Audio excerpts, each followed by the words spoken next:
Hey, it's Samantha, and this is Ever After Adventures, where we chase the magic, outsmart the chaos, and make Disney work for us. So let's rope drop this. Okay, quick story. It's 6:59 a.m. I have one eye open. Coffee isn't even brewed yet, and I'm refreshing like my life depends on it. 7 a.m. hits, and somehow everything is gone. Like, how? Who are these people? Are they robots? Today, what we're going to talk about are the five hardest Disney reservations to get, and more importantly, how you actually get them without losing your mind. Let's get into the pixie dust. Let's give Disney credit where it's due. The reservation system, it does work if you understand it. So if you're staying on property, you can book 60 days out at 7 a.m. Eastern Standard Time, and you have the ability to actually book your whole entire trip, which is a huge advantage if you're staying on property and know how to play right. If you're staying off property, you can book these 30 days in advance, which you still have an opportunity to get, but these bigger restaurants actually could be booked out already because the people staying on property do have almost basically a month, depending on how you look at a month, more to book these in advance. Let's start out, the people that are getting these reservations, they're not lucky. They are being a little bit strategic. Let's get to the plot tip. Let's get to the plot twist. Here's the truth that no one tells you. The hardest reservations also don't mean that they're the best. Let me say that again. The hardest reservations are not always the best. Just because it's hard to get does not mean it's worth your time, your money, or your stress.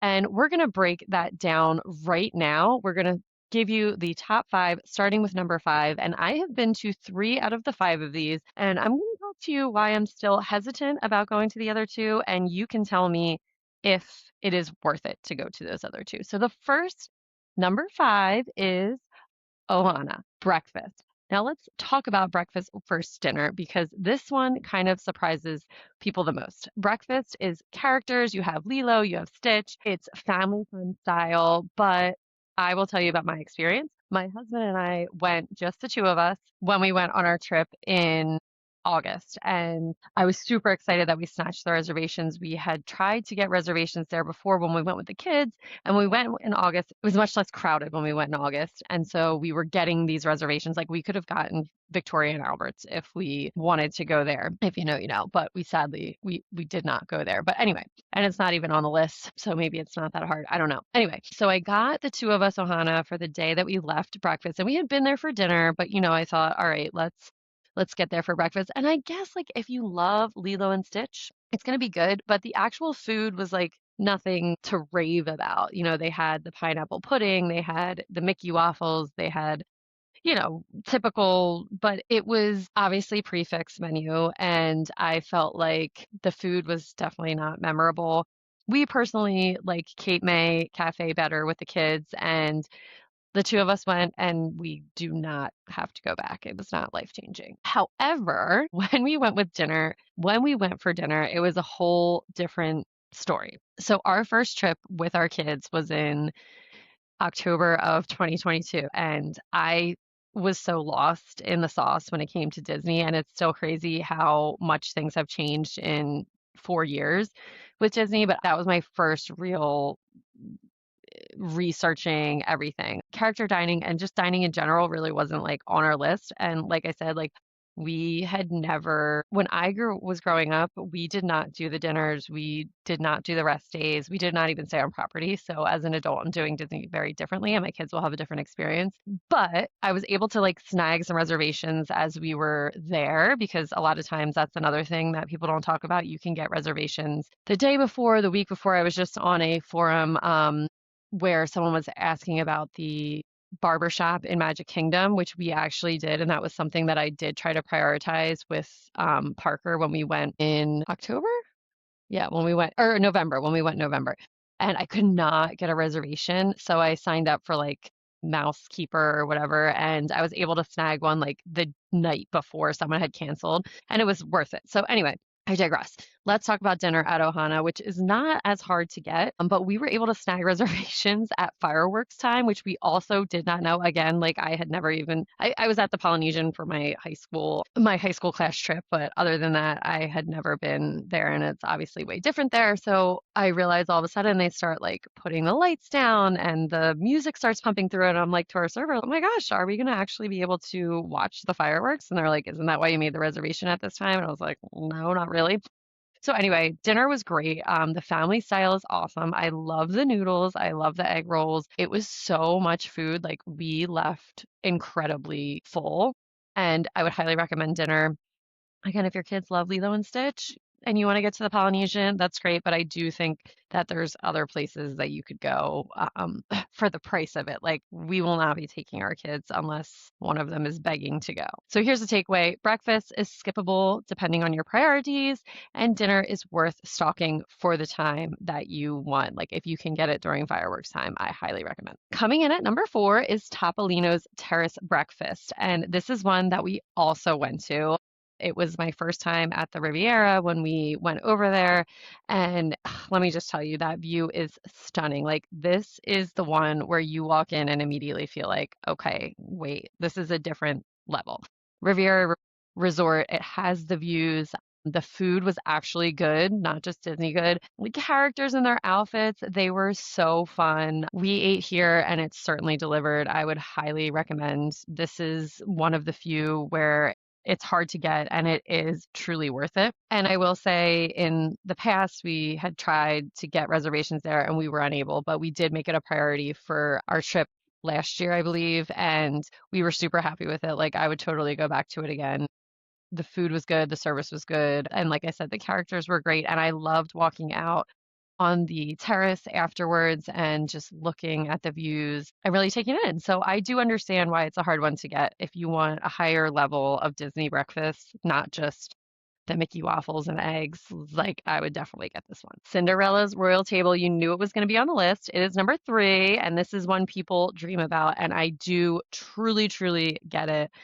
You are literally eating inside of the castle. I personally think it lives up to the hype of it. You are certainly going to find people that think it's overrated or the food wasn't good. Our experience was good. I'll kind of give you a little backstory of it. 2 years ago, not this last October, but the October before, our trip was like rained out the whole time. We still had so much fun with it, but we were going to the Mickey's Not So Scary Halloween party that Sunday night, and I was only able to get reservations at 4 p.m. And like, if you've been to Mickey's Not So Scary Halloween party, you know that that's when they let you in. So there really wasn't a way that we were getting there at 4. But because it was raining so much, we ended up actually getting passes for the day as well. So we were in Magic Kingdom from like, I don't think we roped up. I think we got there by like 8:45 or 9, and we were there until the end of the Halloween party. But what we did to kind of give us a break, and also it was so funny, we had so many changes of clothes between the rain and the party and going to Cinderella's Royal Table. And so we ended up eating there at 4 o'clock, which was perfect timing for us. The party's kind of just starting, but not officially. You can get in at that time, but we've already been in. And we had a great experience with the characters. I love when you walk in and you get to see like Cinderella right away, and then you get called up, and the whole thing is beautiful. I would love to go back. I don't know if I would go back for dinner, but like, I would love to go back for breakfast. I felt like the characters were awesome. I felt like I said the food was good. You could get a glass of wine, which Be Our Guest, and I think Tony's is the other places that you can get wine, obviously, besides Beak and Barrel. And I felt like like I said, the characters were good and the princesses were great. And I loved, like, they did this really awesome thing. All of the girls got these like wishing wands, and the boys, they got swords. And then everyone got these star make-a-wish things. And during it, like, they come and they do a wish and you make a wish, and the kids just felt like it was so magical. And we did too. That was a core memory for sure. And I would absolutely go back. Honestly, who am I kidding? I would go back for any meal there. Will we go back anytime soon? I'm not really sure. It won't be a priority to us for another couple years, but if you have not done it, like, this is an absolute get there, please. And again, something to remember, you are paying for the experience here, not the meal. And if you go in knowing that, you are going to love it. So some places, like I said, Ohana, I'm like, the experience was fine. I met a couple characters, like, it was good. The food was meh. The castle, it's much more, and I think you do have to do like a prepayment, but if someone like can't go, that's okay. Like you'll get the money back, but you have to pay for everyone before you get there. And then once you sit down, they'll process the payment, but definitely worth it. Definitely worth it. All right. Number two is one we have not done yet. This is the Bibbidi Bobbidi Boutique. And this is one I need the audience's input on. People get very divided on this, and the full princess transformation, the hair, the makeup, the dress, the whole moment is something that like I want my daughter to experience that magic, but is it worth the price tag? I'm not really sure, and it's super hard to get a reservation for. It's expensive. It takes a lot of time out of your park day, and not every kid is going to be enjoying the process. So here's my question for you.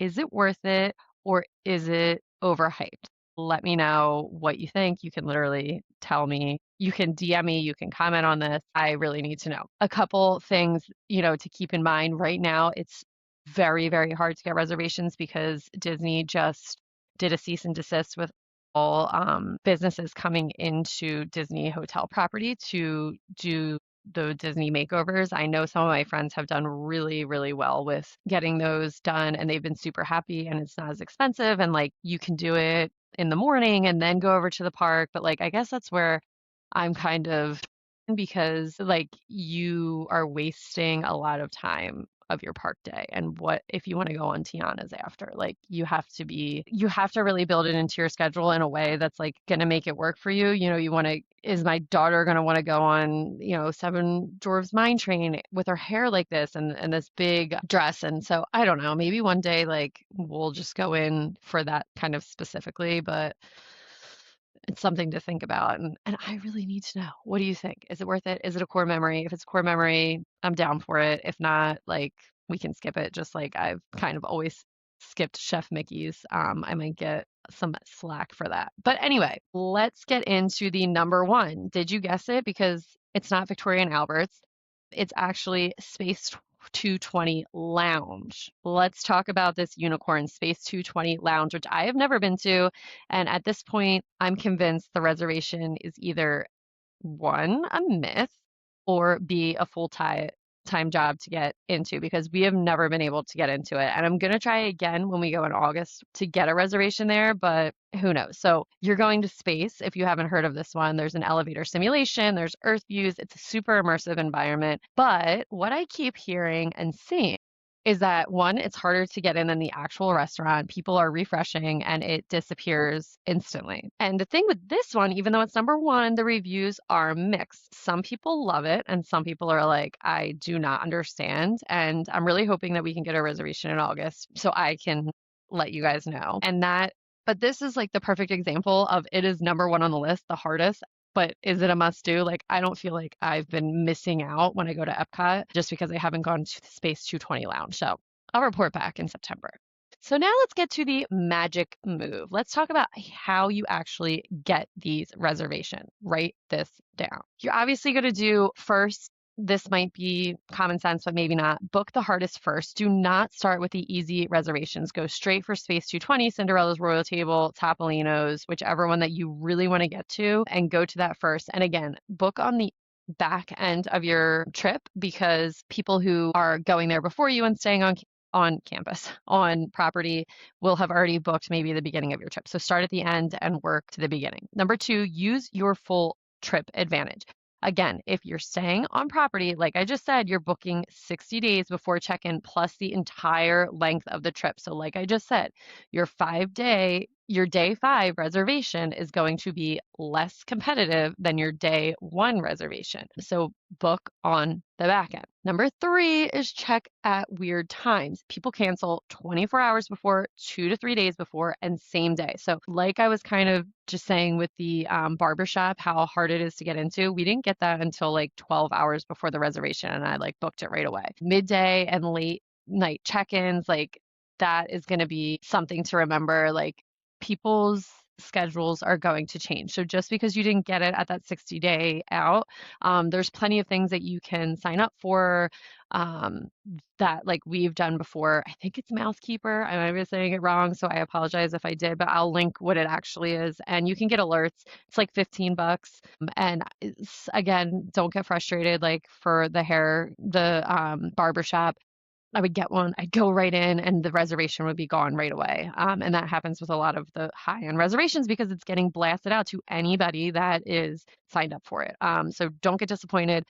And you can always like go up before and ask if there's any openings. They might have some. I know I have heard that about Bibbidi Bobbidi Boutique. If you get there really early, they do have like minimal walk-ins, like two or three. So that's something. Another thing, I know we might not want to do this, but you could split your party if needed. You could book two and two instead of four, and that's going to get you in the door at least. You could figure it out later. Like I know you're not going to want to do that if you have two adults and two kids, but like if you really, really, really want to do it and it's a once in a lifetime opportunity, you could sit with one kid, your significant other could sit with another. Obviously, you don't want to do like two and one, but whatever, do what works for you. But also, as a side note, do not assume your whole party is going to sit next to each other. Don't be that person. Don't be that person.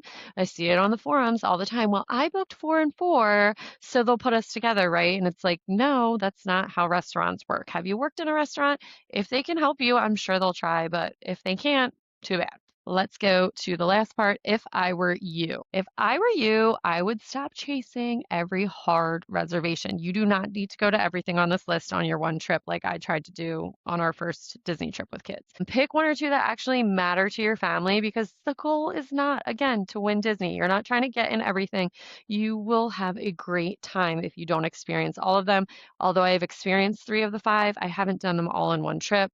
The goal is to enjoy your trip. If you're stressed at 7 a.m., every time you go on vacation, which I'm not going to lie, I still kind of am, but I like the thrill of it, but you're missing the point of Disney.